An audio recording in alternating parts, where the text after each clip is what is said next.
அல்லாஹ்வுக்கு மட்டுமே தெரிந்த ஒரு குறிப்பிட்ட காலத்திற்கு பிறகு மணிநேரத்தின் முக்கிய அறிகுறிகள் முடிந்ததும் மக்களின் வாழ்க்கையில் ஒரு சாதாரண நாளிலும் பின்னர் சூர் ஊதப்பட்டது. பூமி நிலநடுக்கம், வானம் திறந்திருக்கும், மலைகள் சரிந்து விடுகின்றன, கடல்கள் கொதித்து வெடிக்கும், நட்சத்திரங்கள் ஒவ்வொன்றாக விழுகின்றன. எல்லோரும் பீதி மற்றும் குழப்பமான நிலையில் உள்ளனர். ஒரு நபர் தனது சகோதரர், அவரது தாயார் மற்றும் அவரது கணித நாள் தாய் தனது குழந்தையை கைவிட்டு ஓடுகிறார். ஒரு சகோதரர் தனது சகோதரியிடமிருந்து விலகிச் செல்கிறார். எல்லோரும் கத்துகிறார்கள், நானே நானே. இன்று அதிக அநீதி எதுவும் இல்லை. ஒவ்வொரு ஆத்மாவும் சம்பாதித்தவற்றிற்காக ஈடு செய்யப்படும். இது வாக்குறுதியளிக்கப்பட்ட நாள், சத்தியத்தின் நாள், தீர்ப்பு நாள். மீதமுள்ள அனைத்து உயிரினங்களின் ஆத்மாக்களையும் கைப்பற்றும்படி அல்லாஹ் மரண தேவதையை கட்டளையிடுகிறான். மரணத்தின் தேவதை அனைவரின் ஆத்மாக்களையும் ஒன்றன் பின் ஒன்றாக யாரும் உயிருடன் இருக்க வேண்டும். அதன் பிறகு அவர் தேவதூதர்களின் ஆத்மாக்களை அழைத்துச் செல்லத் தொடங்குகிறார். குறைந்த தேவதூதர்களிடமிருந்து தொடங்கி அவர்களில் மிகப்பெரிய இடமான ஜிப்ரீல், மைக்கேல் மற்றும் இஸ்ராஃபெல். ஒவ்வொன்றாக அவர்களுடைய ஆத்மாக்கள் எடுக்கப்படுகின்றன. மரணத்தின் தேவதூதனை தவிர வேறு எவரும் பரந்த வெறுமையில் தனியாக நின்று அவருடைய இறைவனிடமிருந்து இறுதி கட்டளைக்காக காத்திருக்கிறார்கள். மரணத்தின் தேவதை கூறுகிறார், அவரது குரல் சோர்வாக இருக்கிறது, என் ஆண்டவரே, யாரும் உயிருடன் இருக்கவில்லை. சர்வ வல்லமையுள்ள அல்லாஹ், மரண தேவதூதரே, இறந்து விடுகிறான். மரணத்தின் தேவதை, உங்கள் வலிமையுடனும் கம்பீரத்தாலும் ஆத்மாவை கைப்பற்றுவது இது கடுமையானது என்பதை நான் அறிந்திருந்தால் உங்கள் படைப்புகளின் ஆத்மாக்களை எடுக்கும் பணியை எனக்கு ஒதுக்க வேண்டாம் என்று நான் உங்களிடம் கெஞ்சியிருப்பேன். ஒரு முழுமையான அமைதி எல்லாவற்றையும் உள்ளடக்கியது. வானம் மற்றும் பூமியின் வாயில்கள் மூடப்பட்டுள்ளன. பிரபஞ்சம் காலியாக உள்ளது.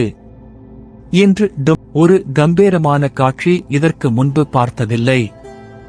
நபி முகம்மதுவின் பதாகை, சமாதானம் அவர் மீது இருக்க வேண்டும், ஒரு நட்சத்திரத்தைப் போல பிரகாசிக்கிறது. அவரது தேசம் மிகப்பெரிய எண்ணிக்கையில், அவர்களின் முகங்கள் கதிரியக்க சூரியன் தலைக்கு அருகில் கொண்டு வரப்படுகிறது.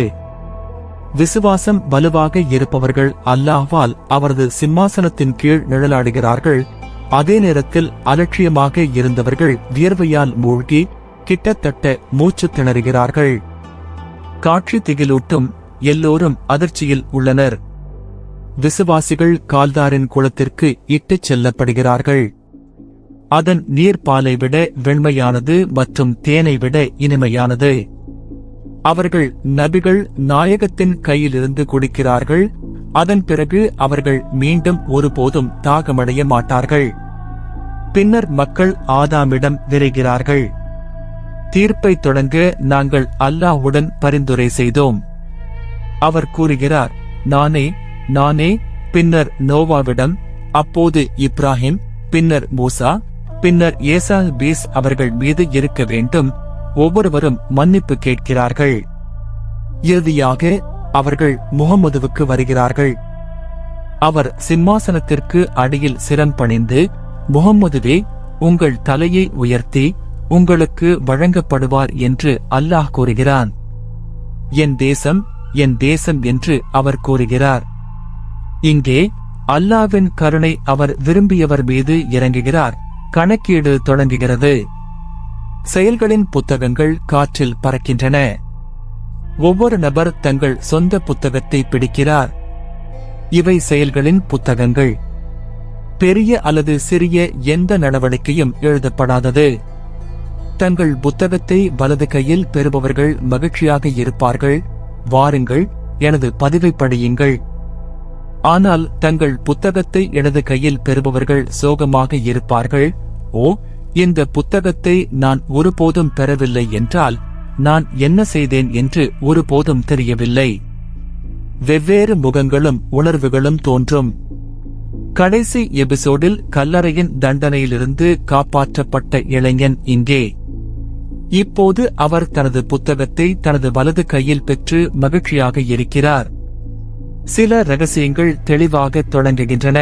உடைகள் எரியும் பெண்கள் தங்கள் உடல்களை அசாதாரணமான வழியில் காட்டி சிக்கலை ஏற்படுத்தியவர்கள். வாயில் இருந்து இரத்தம் சொட்டுவதன் மூலம் வளர்க்கப்பட்டவர்கள். ஆர்வம், ரிபா மற்றும் பிறரின் உரிமைகள். எறும்புகளைப் போல சிறியதாக வளர்க்கப்பட்டவர்கள்தான் பூமியில் பெருமை மற்றும் திமிர் பிடித்தவர்கள். நாங்கள் உங்களை ஒன்றும் உருவாக்கவில்லை, நீங்கள் எங்களிடம் திரும்ப மாட்டீர்கள் என்று நீங்கள் நினைத்தீர்களா? தேவதூதர்கள் இஸ்லாத்தின் தேசத்தை அழைக்கத் தொடங்குகிறார்கள். அவர்கள் தீர்ப்பளிக்கப்பட்ட முதல் நாடு. 2 வகையான தீர்ப்புகள் உள்ளன. முதல் வகை எளிதானது.